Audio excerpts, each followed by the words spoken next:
আসসালামু আলাইকুম ওরহমতুল্লাহি ওয়াবারাকাতুহু। আজকের আলোচনার বিষয় ইউরোপ ও আমেরিকায় ইসলাম কেন দ্রুত ছড়াচ্ছে। একটি বিষয় আমাদের সবারই জানার দরকার, ইউরোপ, আমেরিকা তথা পশ্চিমা বিশ্বে ইসলাম এখন সবচেয়ে দ্রুত বর্ধনশীল ধর্ম। শুধুমাত্র অভিবাসনের কারণে নয়, বরং ইসলাম গ্রহণ করছে সেই সব মানুষ যারা খুঁজছে জীবনের সত্যিকার উদ্দেশ্য। এক নম্বরে আত্মিক শান্তি ও আত্মজিজ্ঞাসা। আধুনিক পশ্চিমা সমাজে মানুষ ভোগবিলাসে অভ্যস্ত হলেও মনে শান্তি নেই।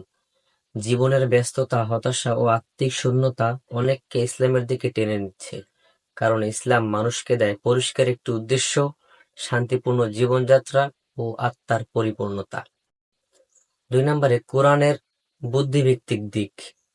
অনেক ইউরোপীয় ও আমেরিকান গবেষক কোরআনের যুক্তিনির্ভর বার্তা ও আধুনিক বিজ্ঞানের সঙ্গে সামঞ্জস্য দেখে অভিভূত হন। তারা বুঝতে পারেন এই ধর্ম শুধুই আবেগ নয়, বরং যুক্তি ও বাস্তবতার ভিত্তিতে গঠিত। ৩ নম্বরে মুসলিমদের জীবনযাত্রার প্রভাব। ইসলাম অনুসরণকারী মুসলিমদের আচরণ, নম্রতা, পারিবারিক বন্ধন এবং সমাজের প্রতি দায়বদ্ধতা দেখে অনেক অমুসলিম অনুপ্রাণিত হন। হিজাব পরা নারী, নামাজরত পুরুষ, রমজানের রোজা, সব দৃশ্য তাদের মনে কৌতূহল জাগায়, যা ইসলাম জানার আগ্রহ সৃষ্টি করে। ৪ নম্বরে ইসলামোফোবিয়ার বিপরীত প্রভাব। আশ্চর্যের বিষয় হলো, ইসলাম নিয়ে নেতিবাচক প্রচারণা অনেক সময় বিপরীত প্রভাব ফেলে।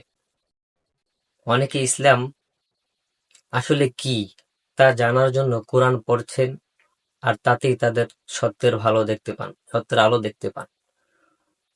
উপসংহার হলো, পশ্চিমা দুনিয়ায় ইসলাম ছড়ানোর এই গতি প্রমাণ করে মানবজাতি সত্য ও আলো খোঁজে, আর সেই আলো একমাত্র ইসলামই দিতে পারে।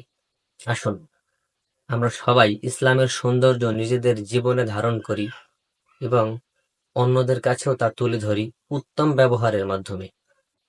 আল্লাহ তাআলা আমাদের সকলকে সেই তৌফিক দান করুন। আমিন।